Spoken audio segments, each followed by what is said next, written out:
Hey, boys and girls, moms and dads, children of all ages. For those of you that grew up in the Chicagoland area, you'll recognize that. But Todd Vandermyde back here again for another edition of Freedom Steel. Longtime NRA contract lobbyist, Illinois gun law guru. And the first thing I want to do is give a shout out to Gun Barrel Coffee.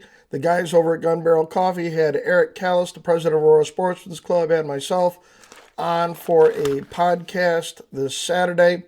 They have posted it. We'll provide a link down below for you guys if you want to go catch up on it. It was a little over an hour of freewheeling discussions about 2A issues here in the state of Illinois. They are good guys.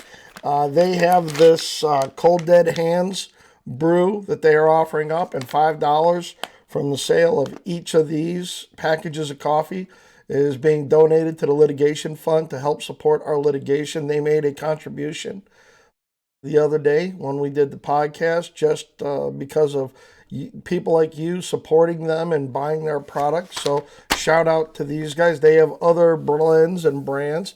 I'm not a coffee guy per se, but they handed me a cup of Joe and remind me back some of my days in the Army, and it was actually pretty good. It might get me to cut down on some of my carbonated caffeine intake, don't you know here. So with that, it is a 2A Tuesday. This might actually be a cause for celebration to start drinking early in the day. But we have a whole host of news that started last Friday to try to get through. So this is simply going to be a roundup of great 2A news that is coming around and taking place all around the country. First up, a judge in the case of Polymer 80 versus Garland issues a smackdown to the Department of Justice and the ATF in the new rule that they have promulgated over frames and receivers. They are allowing Polymer 80 in, it looks like, and they are issuing an injunction against any enforcement against Polymer 80 as a corporation doing business and their customers. This is another blow to the ATF. They're getting their teeth kicked in on all these administrative actions. First it was bump stocks, where the Fifth Circuit Court of Appeals sat there and said, nope, your rule on bump stocks goes outside your legislative given authority.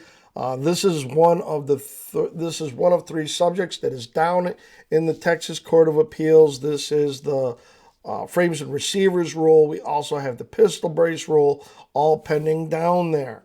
So mind you that just last week there was a frames or receivers case that was heard in the 8th Circuit Court of Appeals. That's a GOA case. The orals didn't sound all that positive for us. I'll go back and review those again, but we may be heading for a clash with a split in the circuits going on up here. Really big news yesterday afternoon in the case of Boland v. Bonta. A federal judge in the 9th Circuit Court of Appeals ruled in favor of a preliminary injunction in favor of the plaintiffs in the California State Rifle and Pistol Association that the California handgun roster, with its requirements for a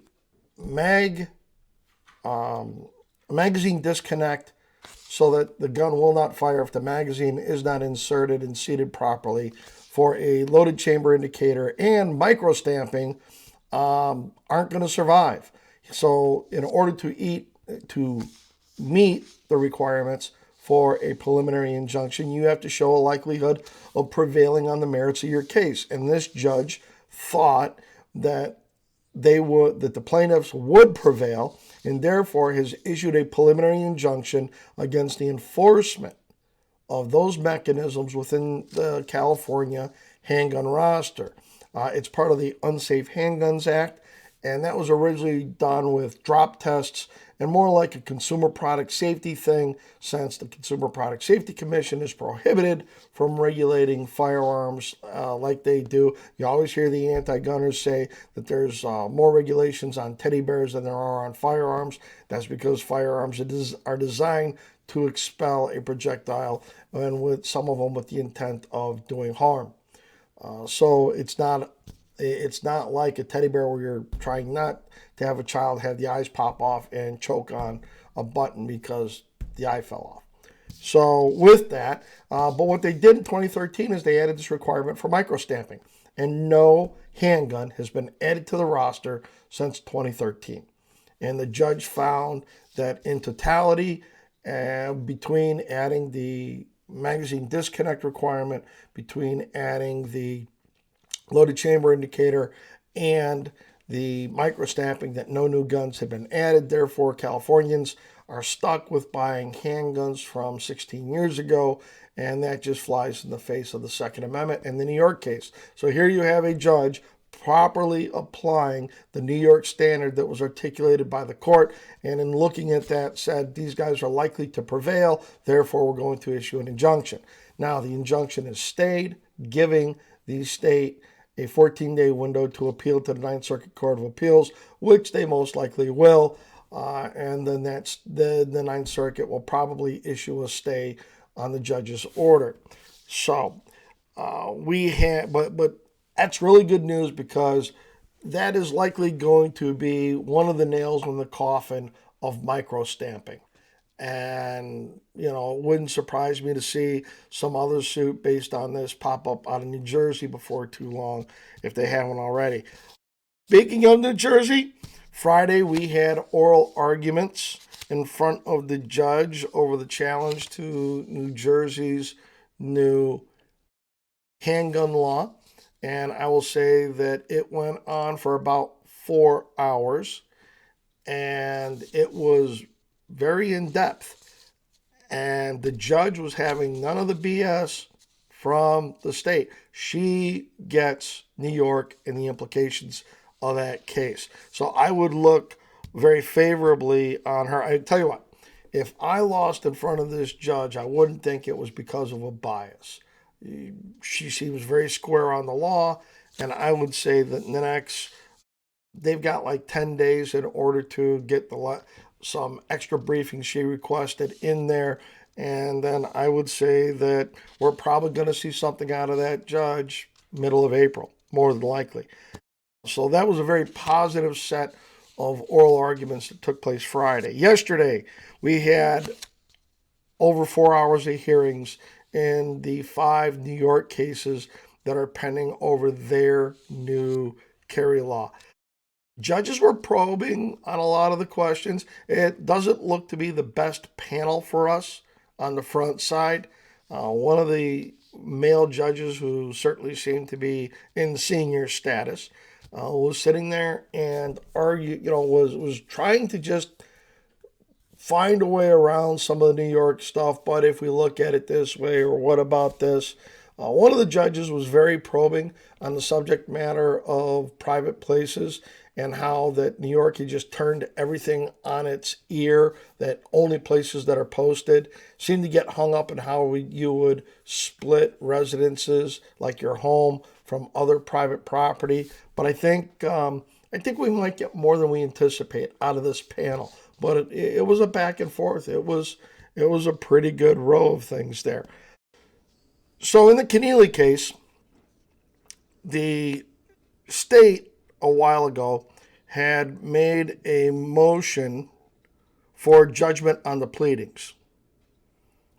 And they just wanted this case decided on the pleadings between the state and the state's attorney. Now remember, it is the state that had asked that this case be removed from state court to federal court.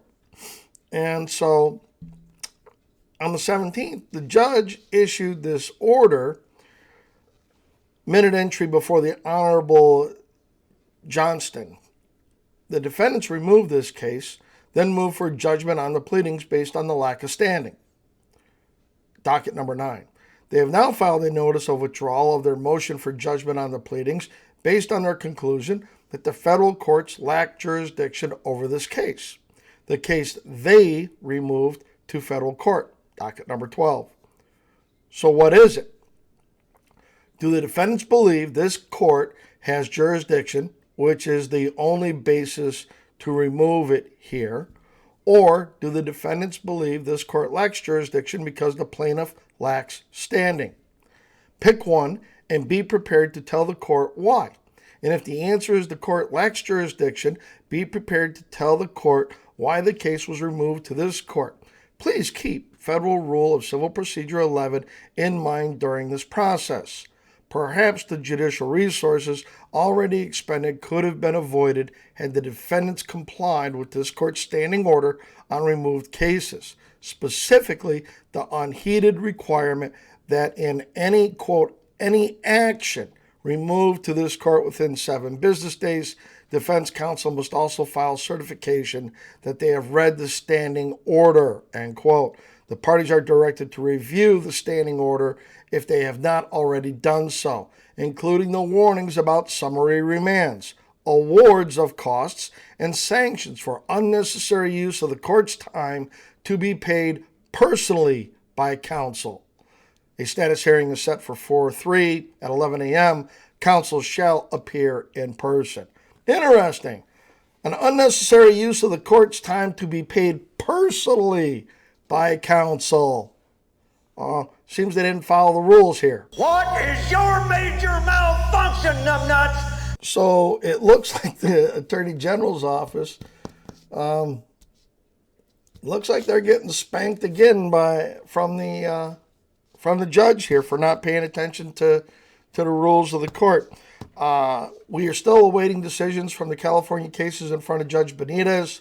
We are also awaiting decision out of the Atkinson case. That's going to be very impactful on things that could happen here. I'll do another video about that down the road.